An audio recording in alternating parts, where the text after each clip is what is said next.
सदा जान बजिया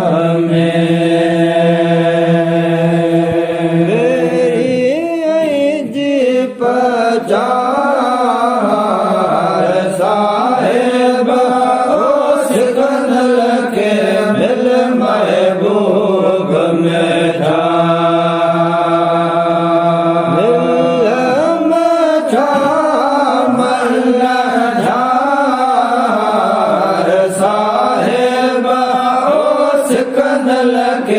मिल महबूब में था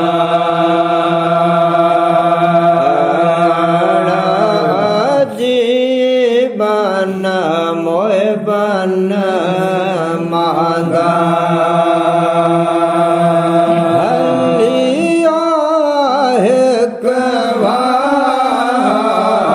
साहेब उस कंदल के मिल महबूब में था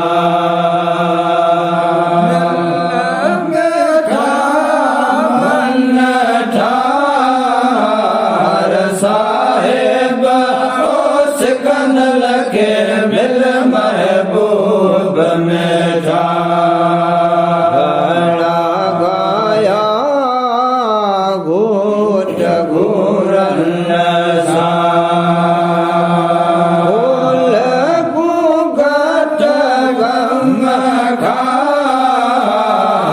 साहेब उस कंदल के मिल महबूब में था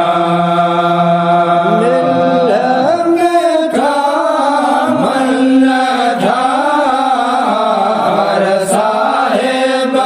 उस कंदल के मिल महबूब में था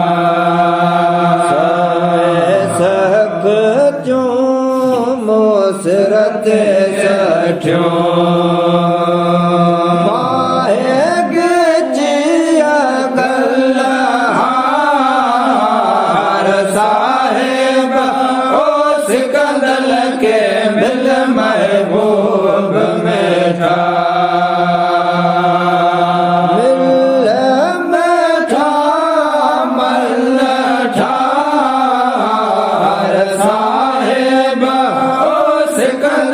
के मिल महबूब में था सदाई मेरो मुगल सान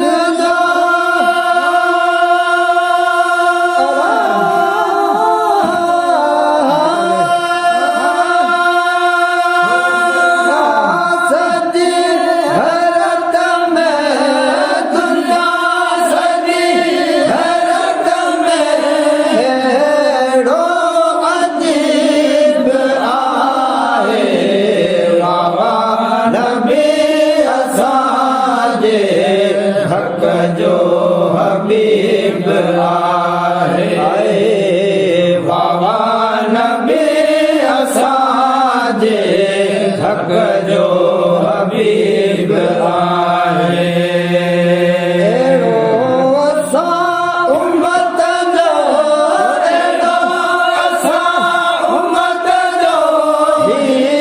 खुश नसीब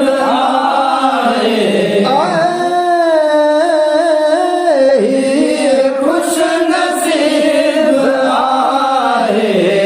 बाबा नबी असाजे हक जो हबीब आए बाबा नबी असाजे हक जो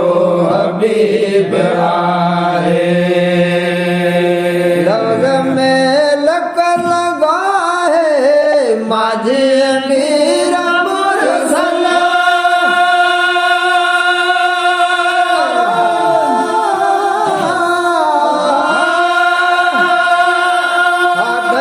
जब